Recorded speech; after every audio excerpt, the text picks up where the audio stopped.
Hello दोस्तों, नमस्कार। मैं हूँ अर्चना तिवारी। स्वागत करती हूँ विद्या यादव के चैनल पे। और मैं हूँ विद्या यादव। दीदी का नाम है, दीदी के चैनल का नाम भी विद्या यादव है। और ये गीत जाएगा विद्या यादव के चैनल पे। हम दोनों लोग मिलके बहुत ही प्यारा गारी गीत सुनाने जा रहे हैं। कैसे लगेगा कमेंट में जरूर बताना। और चैनल पे ढेर सारा प्यारा आशीर्वाद देना।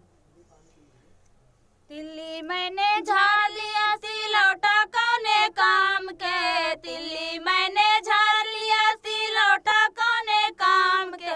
दुल्हे के बहनी भाग गई अब दुल्हे कौने काम के, दुल्हे के बहनी भाग गई अब दुल्हे कौने काम के।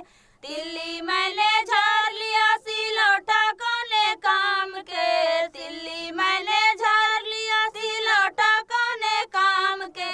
अगुआ के बहनी भाग गई अब अगुआ कौने काम के, अगुआ की बहनी भाग गई अब अगुआ कौने काम के। तिल्ली मैंने झाड़ लिया सिलौटा कौने काम के, तिल्ली मैंने झाड़ लिया सिलौटा कौने काम के। ससुर की बहनी भाग गई अब ससुरो कौने काम के, ससुर की बहनी भाग गई अब ससुरो कौने काम के।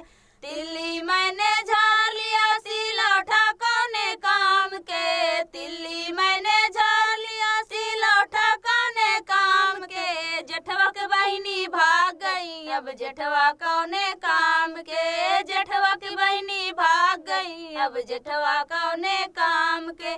तिल्ली मैंने झाड़ लिया सिलौटा कौने काम के, तिल्ली मैंने झाड़ लिया सिलौटा कौने काम के। पंडित के बहनी भाग गई अब पंडित कौने काम के, पंडित के बहनी भाग गई अब पंडित कौने काम के।